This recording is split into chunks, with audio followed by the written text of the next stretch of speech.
is the first dimension. You know what I mean? And that you are actually existing on those dimensional planes, and that's a part of you as it's a part of the universe. And I think that's the next kind of level of our expanded thought of realizing how infinite we really are. It's really wild.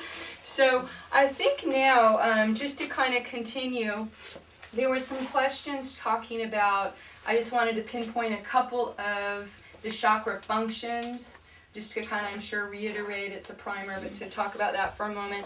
And to also, now that we've kind of got a handle on what the third dimensional anatomy is, to kind of expand to probably the seventh layer. So we go up to the 7. And again, I think at the turn of the century, when we were getting a lot of the dispensations from the Ascended Masters, they were using a base 7 as kind of like the prime mean of the universe. I think for a long time everything was 7s. You know, they were speaking, if you look at the esoteric wisdom at that time, everything was based on 7, which is interesting that now everything's based on 12. At least 12 and 15, at least from the standpoint of the new information. So it's like the human species were coming into a new era of ascension, and so it was like in the beginning they were spoon feeding us what we could take at the time, you know, and so it was like they gave us the information about, you know, the 7 primary chakras, and you know, so now they're taking us to a 15-dimensional model where we have 7 primary chakras and 8 what's called morphogenetic field chakras, and these 8 chakras are a part of our multi-dimensional human, being a multidimensional human. So the 7 chakra system is kind of, I think, indicative of a 3D level of being, and now we're leaving a 3D level of being and we're moving into a multi-dimensional level of being.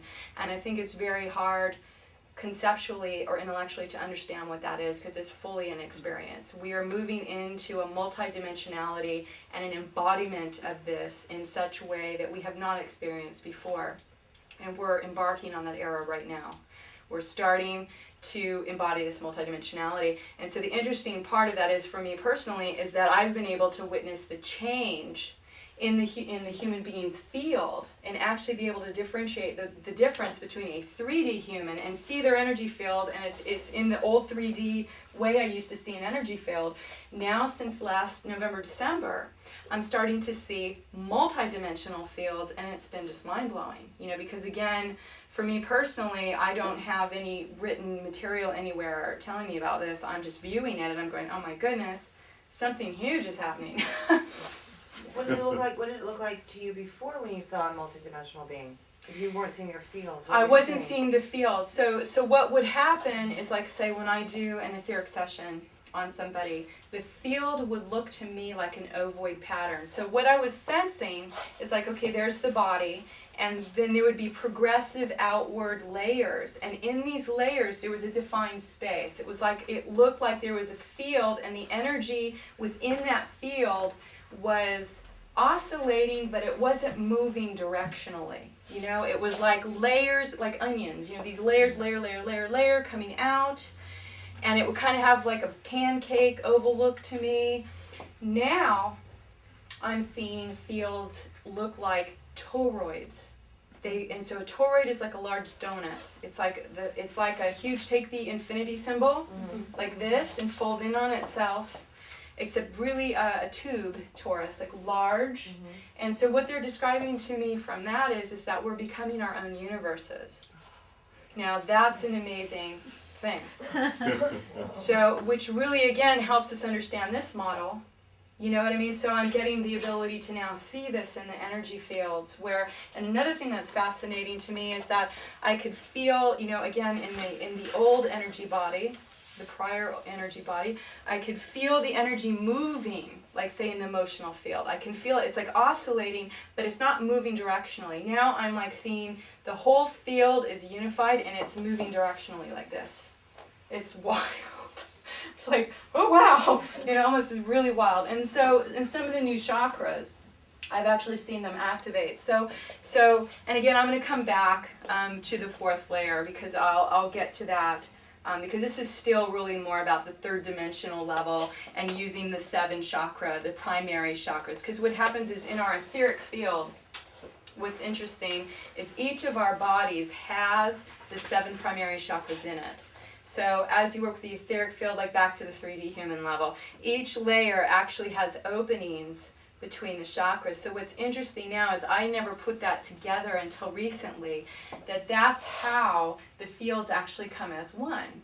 So as we are moving in our spiritual development, and we're moving up and up into these different qualities of frequency, and we're activating these energy centers, and we're working with these energies, because it's important to note that each one of these centers has, again, characteristics, attributes of how it will feel for us. So I think most people understand, like the 4th chakra, this is where we hit the first spiritual body. Okay, so now we're leaving 3D. We're coming into our spiritual bodies. Now this plane of existence is esoterically called the intuitional or Buddhic plane, okay, or the 4th dimension. And the thing that's interesting about the 4th dimension is that there's correlations to the 2nd. In some schools of thought, they call these both astral. So the astral plane is very interesting in terms of a dimension and plane of being. The astral has low levels, like lower octave levels. There's actually quite darkness on the lower astral plane. There's a lot of trickery.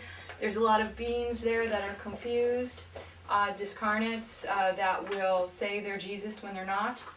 This is why there's kind of a danger and imbalance with psychic mediums that may not be spiritually developed, because they may be accessing the lower astral, but they don't realize that's not an enlightened spiritual being. This is a trickster. So there's a lot of trickery and illusion in the astral plane. It's the closest plane to the earth, so it tends to be, almost very similar to this reality. There are a lot of, again, beings that have been in this reality that have passed on when people pass through realms, if they haven't developed their spiritual body, because remember, we vibrate to where we have developed our energy field. So, and this is, it's not personal. It is purely based on the mechanics and physics of energy. So, however, light you are, in terms of, there's a lot of indigenous cultures that talk about, God weighing your heart, and if it's as light as a feather, or lighter than a feather, you go to heaven, kind of thing. And in a sense, that's kind of it, the lighter you are in your light quotient, how much light you have brought in to your body is where you vibrate to, in terms of when you pass the realm into the next, wherever you're transforming to. Okay, I have a big question. Oh, sure. And it has to do with ascension, because we're talking about, we're moving up. But please correct me if I'm wrong, all right? The idea isn't that we're moving up and, those icky 3 dimensions, we're not dealing with them anymore. Right. The whole toroid thing you're talking about, and the only reason it's possible, and I think what you were talking about before with the reptilians or other races that are up in the upper realms, but they can't go toroid anymore because they just discarded 1, 2, 3, maybe even 4 and 5, and so instead of thinking linearly, like we were down here and now we're up there, we have to think more like that, right? Yeah, exactly. Okay. So we're not leaving our first dimension. We're like pulling it's it merging over. it all. It's exactly, and that's exactly the process of ascension. Is all the membranes that separate this now become unified. Okay. And so everything in between becomes unified. Now, some of the challenges we have, and this is a whole nother class, is that there are gatekeepers on each dimension. Okay, so each of these have a Stargate portal system. These are realities. So now the human being is supposed to be the guardian of the 3rd dimension. Now, we don't know this, do we? But that's a part of our divine purpose. So the challenge for us here is that because we're not aware of our role as divine beings, there are others that exploit us. And because we are kind of in a fishbowl, and we're not aware of other life forms or energies, these energies, again, kind of manipulate us in different ways to keep human consciousness suppressed or under control or dominated or whatever you want to call it. So that's kind of a bit of our dynamic now with Ascension, is the planet is ascending and we're going through an amazing transition where these Stargates are going to be opening, and this allows a lot of energies access to this realm that didn't previously have access here. So we're getting an amazing like plethora of energies and life forms and things that were never here before that are now here. And that's pretty exciting actually. But to those that are not initiated to this is why it's so important to have this talk, is that the invisible is going to become visible now, and we need to change our frame of reference in terms of our programming and our fears around, xenophobia or aliens or whatever, and be okay with it and understand that we're all part of this grand plan together. We're all doing the dance, and there's going to be some beings that look very different than us. So the interesting thing is that each layer, each dimension has let's say a guardian race. So humans are supposed to be here. We're kind of asleep at the wheel. The fourth dimension is actually the Anunnaki. Now the Anunnaki are a race that were originally brought in to be kind of safekeepers of Earth, and they kind of got distorted in their own view of what they wanted to create, and there's some conflicts there. So by and large, at this point, at least what's coming through, obviously there's enlightened Anunnaki, just like humans. There's all kinds of different ones. We've got, ones that are kind of mean and nasty, and we've got others that are not.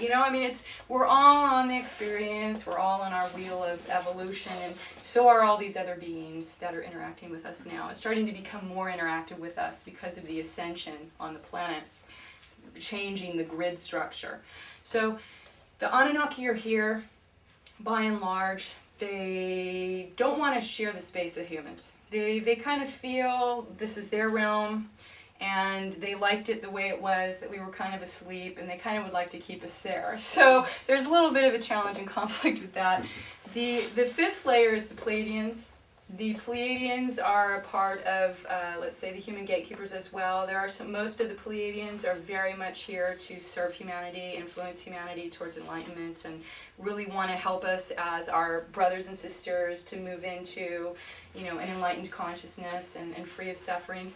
The sixth level is Syrian. The Syrian energies pretty much are handling the sixth dimension. This is also the gateway the Syrians held to get the indigos in here. So the indigo children, the crystal children, the more evolved souls that are being born on this planet, that we could call them pre-wired for ascension. They're plugged in, they're ready to go. They just need to be activated. It could be through age, or it could be in some of the stellar activations that we're going to get in the next 10 or 20 years are going to activate these kids because their neurological structure is plugged and ready. So this is the realm where most of the indigos came into our realm. There was a portal here to get them into the third dimensional Earth.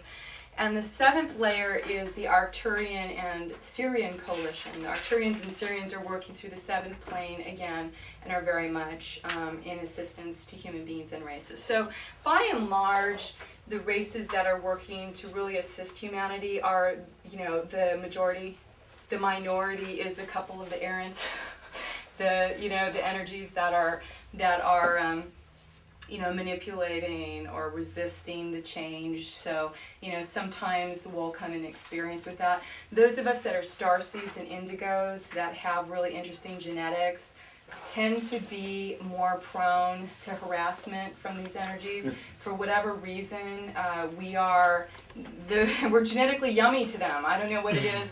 There's some of us that have come in with a very particular genetic code, and like I myself, I know Benedict, you've had that too, where we're a little more harassed by alien entities because of what we've decided to do while we're here, and some of them are happy, some of them aren't.